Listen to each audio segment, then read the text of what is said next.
Sutra. Translated by Robert A. F. Thurman. 10. The feast brought by the emanated incarnation. Thereupon, the Venerable Shariputra thought to himself, if these great bodhisattvas do not adjourn before noontime, when are they going to eat? The Licchavi Vimalakirti, knowing telepathically the thought of the Venerable Shariputra, spoke to him. Reverend Shariputra, the Tathagata has taught the 8 liberations. You should concentrate on those liberations, listening to the Dharma with a mind free of preoccupations with material things. Just wait a minute, Reverend Shariputra, and you will eat such food as you have never before tasted.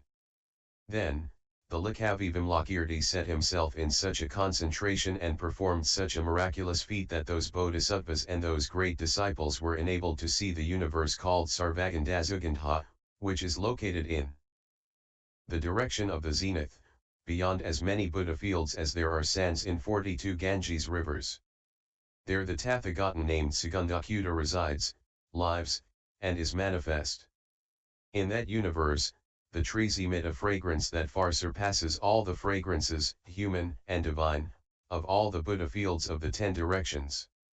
In that universe, even the names disciple and solitary sage do not exist, and the Tathagata Sugandhakuta teaches the Dharma to a gathering of bodhisattvas only.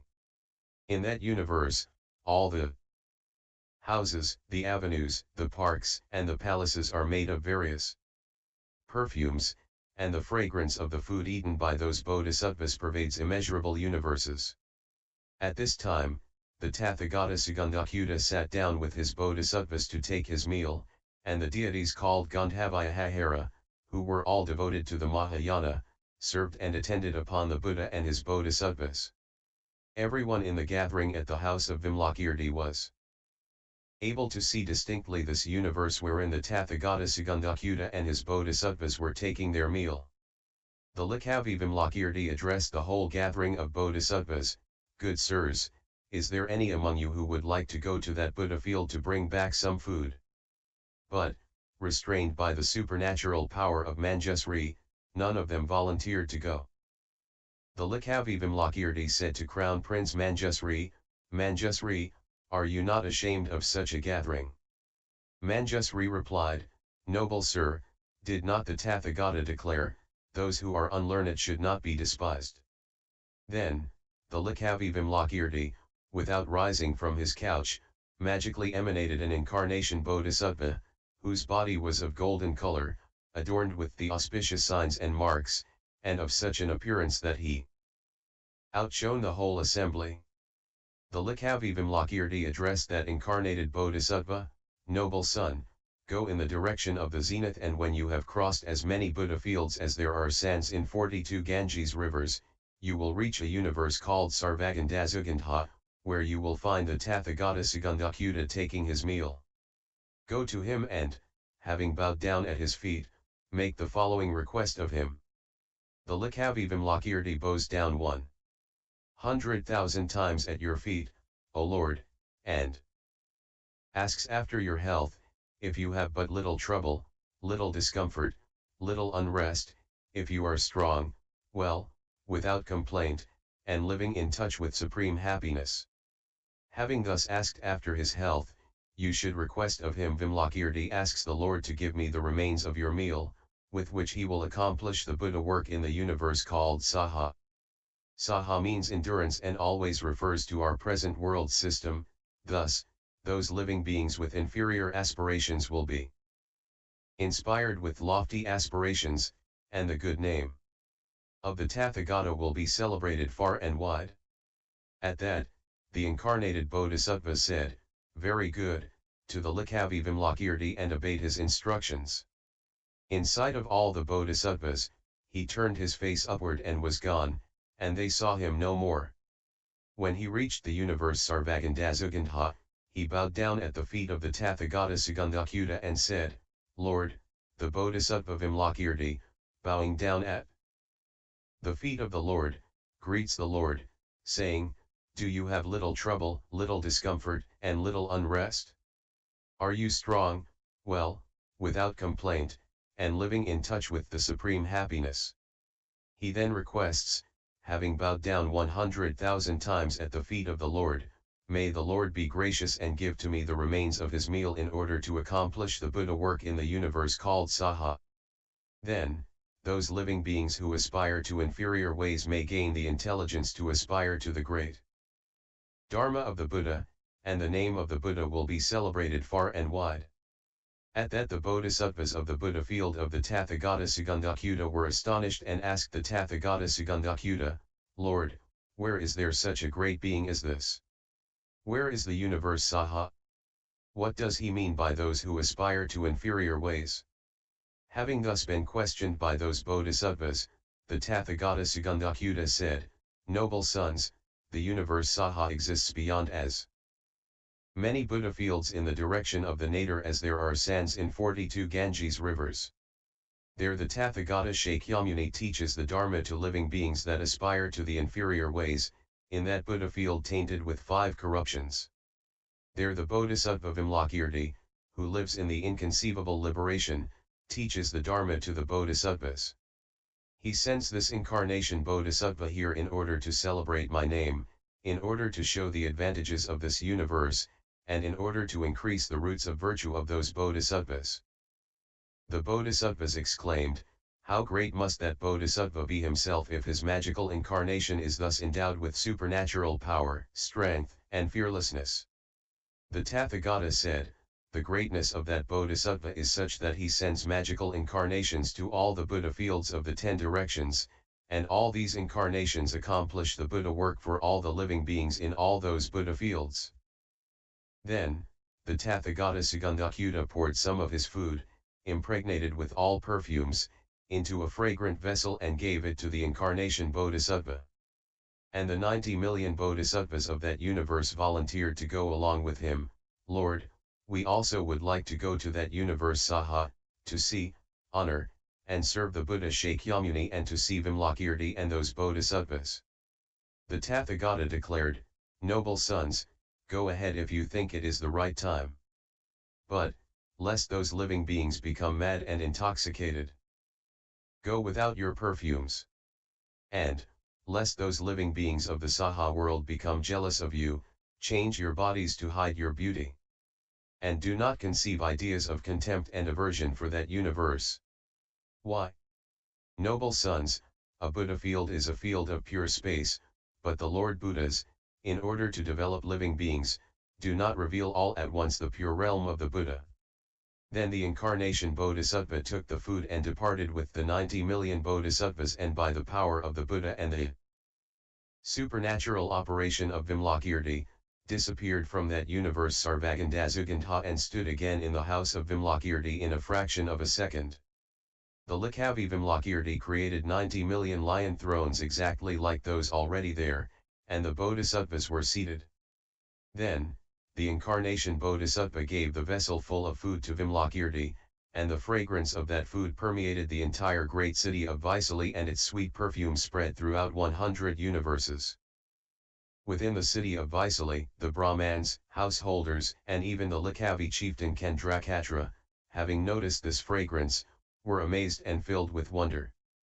They were so cleansed in body and mind that they came at once to the house of Vimalakirti, along with all 84,000 of the Licchavis.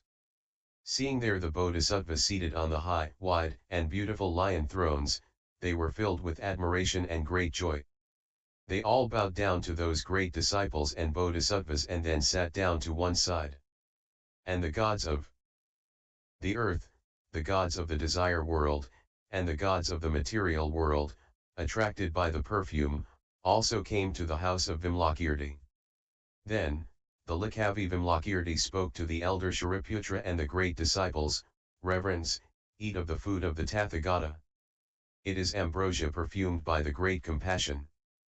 But do not fix your minds in narrow-minded attitudes, lest you be unable to receive its gift.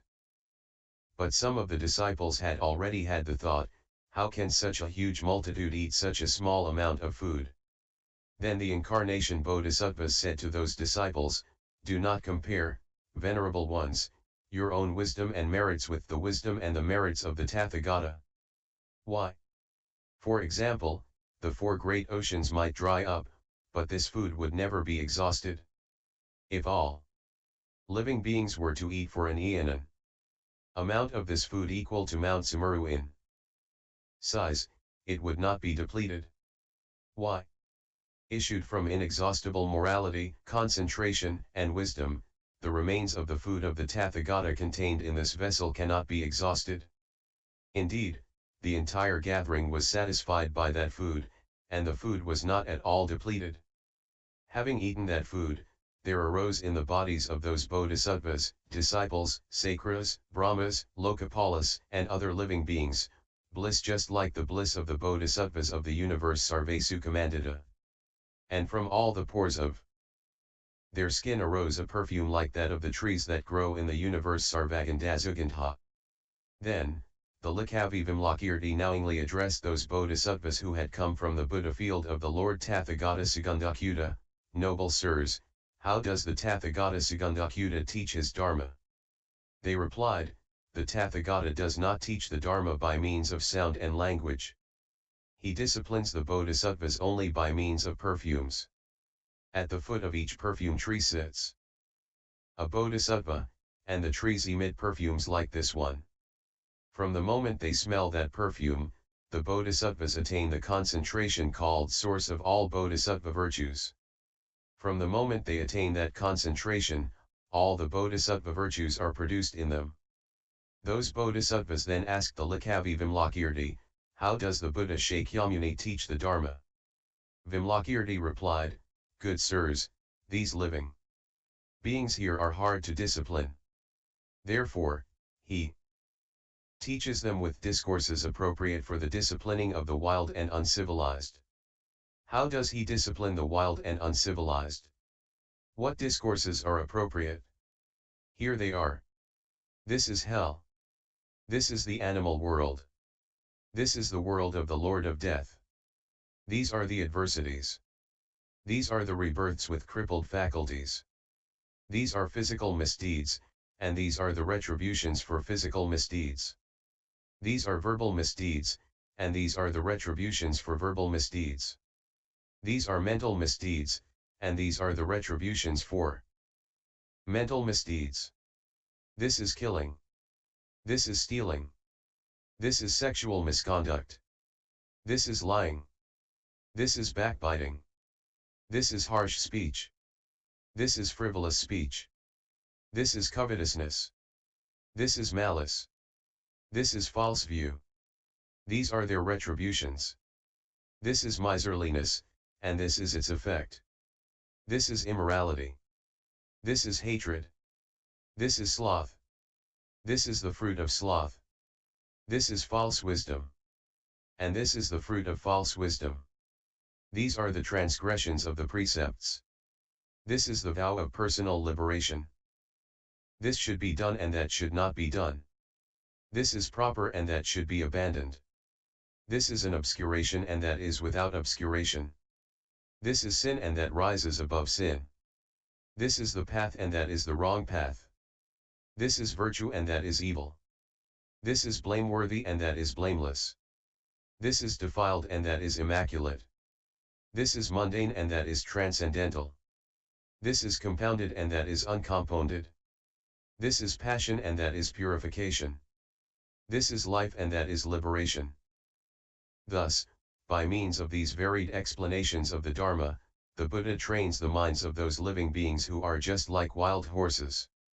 Just as wild horses or wild elephants will not be tamed unless the goad pierces them to the marrow, so living beings who are wild and hard to civilize are disciplined only by means of discourses about all kinds of miseries. The Bodhisattvas said, thus is established the greatness of the Buddha Shakyamuni. It is marvelous how, concealing his miraculous power, he civilizes the wild living beings that are poor and inferior. And the Bodhisattvas who settle in a Buddha field of such intense hardships must have inconceivably great compassion. The Licchavi Vimalakirti declared, so be it, good sirs. It is as you say. The great compassion of the Bodhisattvas who reincarnate here is extremely firm. In a single lifetime in this universe, they accomplish much benefit for living beings. So much benefit for living beings could not be accomplished in the universe Sarvagandhasugandha even in 100,000 aeons. Why? Good sirs, in this Saha universe, there are 10 virtuous practices, which do not exist in any other Buddha field. What are these 10?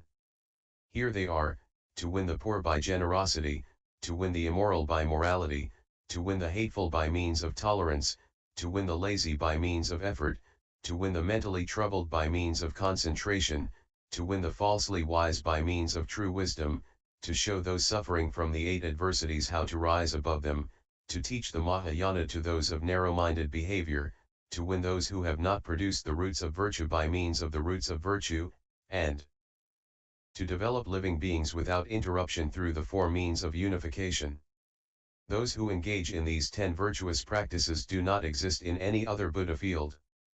Again the bodhisattvas asked, how many qualities must a bodhisattva have, to go safe and sound to a pure Buddha field after he transmigrates at death away from the Saha universe? Vimalakirti replied, after he transmigrates at death away from the Saha universe, a bodhisattva must have 8 qualities to reach a pure Buddha field safe and sound. What are the 8? He must resolve to himself, I must benefit all living beings, without seeking even the slightest benefit for myself. I must bear all the miseries of all living beings and give all my accumulated roots of virtue to all living beings. I must have no resentment toward any living being. I must rejoice in all bodhisattvas as if they were the teacher. I must not neglect any teachings, whether or not I have heard them before. I must control my mind, without coveting the gains of others, and without taking pride in gains of my own. I must examine my own faults and not blame others for their faults. I must take pleasure in being consciously aware and must truly undertake all virtues. If a bodhisattva has these 8 qualities, when he transmigrates at death away from the Saha universe, he will go safe and sound to a pure Buddha field. When the Licchavi Vimalakirti and the Crown Prince Manjusri had thus taught the Dharma to the multitude gathered there, 100,000 living beings conceived the spirit of unexcelled, perfect enlightenment, and 10,000 bodhisattvas attained the tolerance of the birthlessness of things. And Vis 010.